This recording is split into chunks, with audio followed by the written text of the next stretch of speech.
शिक्षक स्थानांतरण में आज के एक बड़े अपडेट के साथ आपके सामने उपस्थित हुए हैं। जी हाँ, यह सचिवालय लेवल का अपडेट है कि समायोजन वाले शिक्षकों को इस शिक्षा कोष पर विद्यालय कब से दिखना शुरू होगा। क्योंकि आपको बता दें कि शिक्षा मंत्री ने कहा था कि 10 अगस्त के बाद से यह कार्य शुरू हो जाएगा, यानी 7 अगस्त से लेकर के 9 सितंबर का जो समय था, इसमें उन्होंने कहा कि 10 अगस्त के बाद विद्यालय आवंटन का कार्य शुरू हो जाएगा। क्योंकि पहले विद्यालय आवंटन किया जाएगा, फिर शिक्षकों को समय दिया जाएगा कि वो जाकर के विद्यालय में योगदान करें, और अगर किन्हीं शिक्षकों को कोई दिक्कत है तो फिर वो दावा आपत्ति में जाएंगे, और इस तरह से कुल समय डेडलाइन जो तय है वो 9 सितंबर का है। तो इसी 9 सितंबर में सभी शिक्षकों का, जो सरप्लस शिक्षक हैं जिन्होंने समायोजन के लिए आवेदन किया है, उनका समायोजन होकर के और उनके सभी प्रकार की आपत्तियों का निराकरण हो जाना है। तो आज हम इस वीडियो में बताएंगे कि आपको कब से विद्यालय दिखना शुरू होगा। दूसरी एक सबसे महत्वपूर्ण बात यह है कि जो सामान्य स्थानांतरण की प्रक्रिया शुरू होगी, उसमें सभी शिक्षकों को आवेदन करना है जो 5 साल से अधिक समय से उस विद्यालय में है। ऐसा शिक्षा मंत्री ने अभी कुछ दिन पहले ही बयान दिया है और बार बार वो इस बात पे कह रहे हैं। और साथ ही साथ जो सरप्लस शिक्षक, जो कि आपको पता होगा कि शिक्षा मंत्री ने बताया था कि सरप्लस शिक्षकों की संख्या 1 लाख के करीब है, लेकिन जो शिक्षा विभाग का प्रेस नोट जारी हुआ उसमें लगभग 73,000 के आसपास शिक्षकों ने आवेदन किया था। तो जो बचे हुए सरप्लस शिक्षक है उनको भी सामान्य स्थानांतरण के दौरान आवेदन करना अनिवार्य होगा। और अंतर जिला के शिक्षकों पर भी हम एक अपडेट लेकर के आए इस वीडियो में। अगर आप चैनल पर नए हैं तो प्लीज़ चैनल को सब्सक्राइब करते हुए बेल आइकन को प्रेस कर लीजिए, ताकि अगला हर अपडेट, हर जानकारी हम आपको उपलब्ध कराते रहें। सबसे पहले दोस्तों, आप अपने फ़ोन में इस गूगल पे जाकर के क्रोम से ई शिक्षा कोष पोर्टल को, जो टीचर आईडी है उससे आपको लॉगिन कर लेना है। क्योंकि जब आप लॉगिन कर लेंगे उसके बाद आपको दिखेगा जो टीचर ट्रांसफर 2.0 है, जिस पर आपने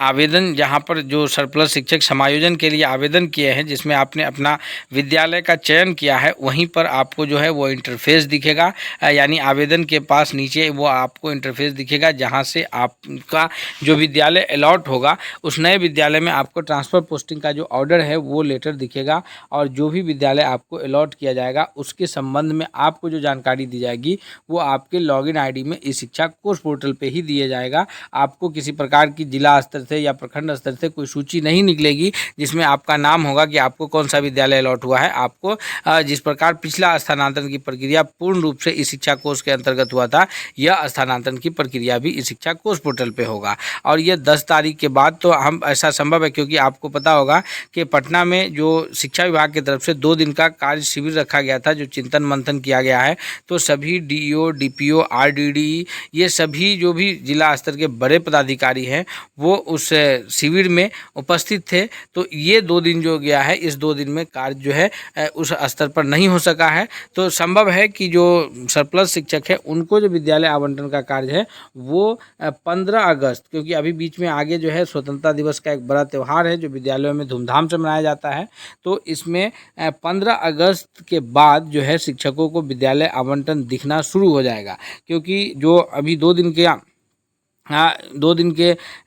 जो अभी शिक्षक मंत्री के द्वारा जो आयोजित किया गया था कार्यशाला, उसमें विभाग के जो भी अधिकारी गए थे उन्हें फिर से एक बार ट्रेनिंग दी गई है और इस बात पे सार्थक चर्चा की गई है कि किस प्रकार समायोजन करना है जिससे शिक्षकों को कोई समस्या उत्पन्न ना हो, और प्रखंड को छोड़ करके बगल के प्रखंड में पुरुष शिक्षकों का स्थानांतरण हो सके, महिला शिक्षिका भी पंचायत को छोड़ करके बगल के पंचायत में रह सके। इन सब पर भी बड़ा चिंतन मंथन हुआ है। तो ये स्वतंत्रता दिवस के पश्चात जो समायोजन वाले शिक्षक हैं उनका विद्यालय अलॉटमेंट दिखना शुरू हो। आपको पता ही है कि जो सबसे पहले विशेष आवश्यकता वाले शिक्षकों की बात होगी। जो विशेष आवश्यकता वाले शिक्षक होंगे सबसे पहले उनको ही विद्यालय अलॉट होगा। और जो विशेष आवश्यकता वाले शिक्षक होंगे और उन्होंने अगर इंटर डिस्ट्रिक्ट ट्रांसफ़र के लिए आवेदन किया होगा, जी, विशेष आवश्यकता वाले अगर शिक्षक इंटर डिस्ट्रिक्ट ट्रांसफ़र के लिए समायोजन में ही अगर उन्होंने आवेदन किया होगा तो उनको भी जिला अलॉटमेंट जो है वो 15 अगस्त के बाद दिखना शुरू हो जाएगा। ऐसा संभव है। 15 अगस्त के बाद उनको जो है जिला अलॉटमेंट दिखने लगेगा कि उनके द्वारा जो 5 जिले का ऑप्शन या जितने भी जिला के ऑप्शन उन्होंने दिए होंगे उनमें से, चूँकि जो शिक्षा विभाग के नियमावली के तहत जो एसओपी जारी किया गया था उसमें यह बात बताया गया था कि आपको 5 जिले का ऑप्शन देना है। तो इंटर डिस्ट्रिक्ट ट्रांसफ़र के लिए, अंतर जिला स्थानांतरण के लिए जितने शिक्षकों ने आवेदन किया है उनमें से अधिकांश, उनमें से यानी सभी शिक्षकों को 15 अगस्त के बाद की तिथि को जो है जिला दिखना शुरू हो जाएगा। उसके बाद संभव है कि जो विभाग के तरफ से जो विशेष आवश्यकता के आधार पर अगर शिक्षक अप्लाई किए होंगे, बीमारी से ग्रसित हो या पति पत्नी के आधार पर हो, तो उनसे पुनः विद्यालय का चयन किया जाए। जैसे सरप्लस शिक्षक ने समान जिला में किया है तो इस प्रकार विद्यालय का भी ऑप्शन दिया जा सकता है, और अगर विद्यालय का ऑप्शन न दिया जाए तो संबंधित जिला में उनसे प्रखंड का ऑप्शन लिया जाएगा, और उस प्रखंड यानी पुरुष शिक्षक को गृह प्रखंड छोड़ करके और महिला शिक्षिकाओं को गृह पंचायत छोड़ करके विद्यालय अलॉटमेंट कर दिया जाएगा। अब जो बात आ रही है कि सरप्लस शिक्षक जो बचे हैं उन सरप्लस शिक्षकों के साथ और सामान्य स्थानांतरण में जो शिक्षा मंत्री ने कहा है कि उन सभी शिक्षकों को आवेदन करने की आवश्यकता है जो शिक्षक किसी विद्यालय में पिछले 5 वर्ष से कार्यरत हैं, और खासकर अगर कोई पुरुष शिक्षक अपने प्रखंड के अंतर्गत कार्यरत हैं और महिला शिक्षिका अपने पंचायत के अंदर कार्यरत हैं तो उनको हर हाल में उनका स्थानांतरण किया जाएगा। तो सामान्य स्थानांतरण की प्रक्रिया जो 17 सितंबर से शुरू होकर के 23 सितंबर तक आवेदन होना है, जिसमें सभी लोग हिस्सा लेंगे, यानी जो भी सामान्य स्थानांतरण की प्रक्रिया में हिस्सा लेंगे हेड टीचर से लेकर के हेडमास्टर तक उस प्रक्रिया में शामिल होंगे, क्योंकि आपको पता ही है कि किसी भी हेडमास्टर्स को सरप्लस घोषित नहीं किया गया है। आपको ये जानकारी है ही कि हेडमास्टर की पोस्टिंग हर स्कूल में एक ही है, तो बहुत सारे हेडमास्टर भी हैं जो ट्रांसफ़र के लिए आवेदन करना चाह रहे हैं, म्यूचुअल में उनको नहीं उनका स्थानांतरण हो पा रहा है, तो वैसे शिक्षकों को भी आवेदन, और बहुत सारे ऐसे भी हेड टीचर या हेडमास्टर्स हैं जो अन्य जिलाओं में भी पोस्टेड हैं, तो उनको भी जो है समान जिला में लौटने का अवसर प्राप्त होने वाला है। तो इन सभी के लिए जो सामान्य स्थानांतरण की प्रक्रिया शुरू होगी वो 17 सितंबर से 23 सितंबर के बीच जो शुरू होगी उसमें सबको आवेदन करना होगा, और साथ ही साथ जो सरप्लस शिक्षक बच गए हैं जिन्होंने विद्यालय के समायोजन के लिए अप्लाई नहीं किया है उन शिक्षकों को भी आवेदन करना होगा। और उम्मीद है कि जो सामान्य स्थानांतरण की प्रक्रिया विभाग की तरफ से शुरू की जाएगी उसमें जिला जो समान जिला के अंतर्गत शिक्षक होंगे, जो जिला से अंतर जिला वाले शिक्षकों का अलग आवेदन होगा, और जो समान जिला के शिक्षक होंगे उनसे जो है या प्रखंड का ऑप्शंस लिया जाएगा, विद्यालय शो ना किया जाए, क्योंकि जो बिहार सरकार की शिक्षा विभाग का नियमावली की कंडिका 15 में यह बात उल्लेखित है, उसके आधार पर ऐसा संभव लग रहा है कि उन शिक्षकों को जो सामान्य स्थानांतरण में हिस्सा लेंगे उनसे केवल ब्लॉक लिया जाएगा, होम प्रखंड का ऑप्शन उनको भी शो नहीं करेगा। जैसे सरप्लस शिक्षकों को समायोजन में पुरुष शिक्षकों को होम प्रखंड और महिला शिक्षिका को होम पंचायत शो नहीं कर रहा था, उसी तरह आवेदन के दौरान ही उनको होम प्रखंड या होम पंचायत का ऑप्शन शो नहीं करेगा, क्योंकि आपने जून के महीने में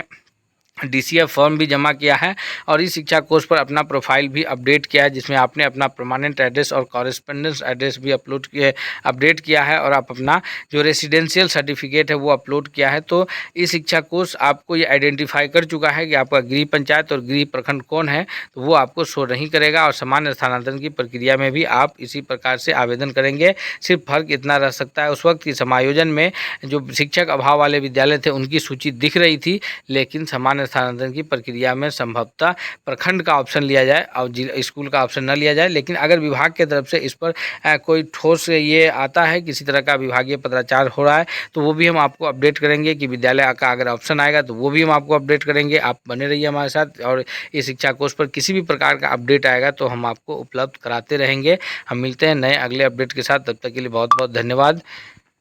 अगर चैनल पर नए हैं तो प्लीज़ एक बार फिर से आपसे रिक्वेस्ट है कि चैनल को सब्सक्राइब कर लीजिए, बेल आइकन को प्रेस कीजिए, अगला हर अपडेट आप प्राप्त कीजिए। मिलते हैं नए अपडेट के साथ, तब तक के लिए बहुत बहुत धन्यवाद।